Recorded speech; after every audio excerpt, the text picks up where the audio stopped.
Madame, Monsieur, bonsoir et merci de nous rejoindre pour ce point de l'actualité. Le calvaire continue pour le peuple palestinien au vu et au sud du monde entier. L'aviation sioniste continue impunément ses bombardements sur Gaza, faisant des dizaines de morts et de blessés.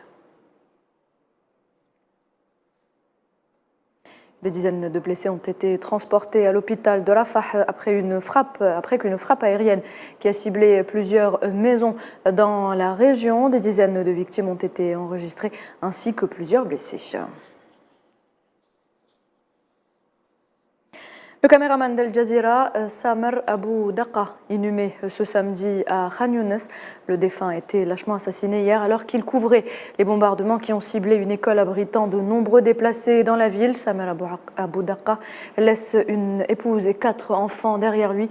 Il se trouvait hier avec le correspondant de la chaîne et directeur du bureau à Gaza, le journaliste Wael Dahdoh, qui a été blessé dans une attaque de drone. Samer Abou Daqa qui a succombé à ses blessures après avoir été laissé gisant sur le sol pendant 5 heures, les forces de l'occupation n'ayant pas laissé l'ambulance arriver jusqu'à lui.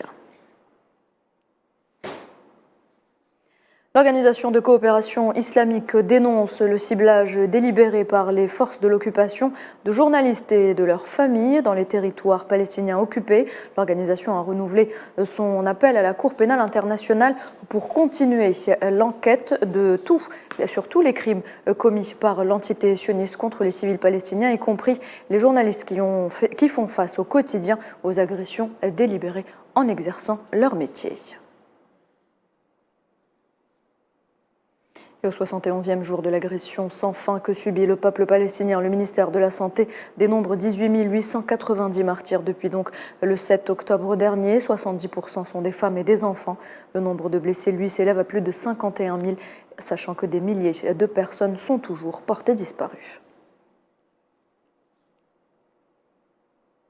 Et puis ces images de la résistance palestinienne qui riposte à l'agression sioniste à Gaza, la résistance qui cible des chars sionistes et des soldats à l'aide de lance-roquettes.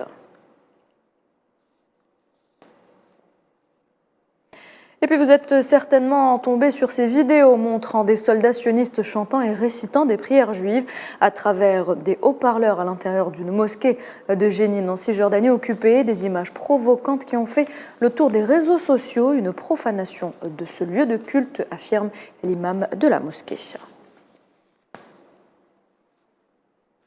À noter également que les campagnes d'arrestation se sont elles aussi intensifiées en Cisjordanie, occupée depuis le 7 octobre dernier. 8 jeunes Palestiniens ont été arrêtés par l'occupation dans différentes régions de Cisjordanie ce samedi. L'armée sioniste a également perquisitionné et fouillé leurs maisons, les maisons de leurs parents, selon des sources locales palestiniennes. Riyad Mansour, ambassadeur et représentant permanent de l'État de la Palestine auprès des Nations Unies, a dans son discours à l'Assemblée générale des Nations Unies souligné que les États avaient des obligations légales et morales pour agir et mettre fin aux atrocités et sauver des vies humaines. L'actualité de ce samedi marquée également par le décès de l'émir du Koweït, Cheikh Sabah Al-Ahmed Al-Sabah, à l'âge de 86 ans, après un mandat de 3 ans à la tête du pays, annonce le palais de l'émir. Né en 1937, Cheikh Nawaf était le 5e fils de l'ancien émir Cheikh Ahmed Al-Jaber Sabah. Il a commencé sa carrière politique à 25 ans en tant que gouverneur de la province de Hawali.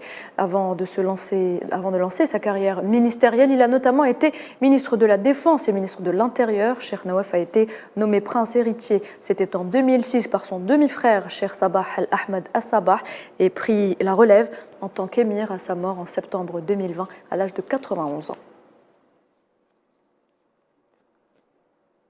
Et sachez que le cabinet koweïtien a nommé le prince héritier Son Altesse Cheikh Mash'al, émir de l'État du Koweït.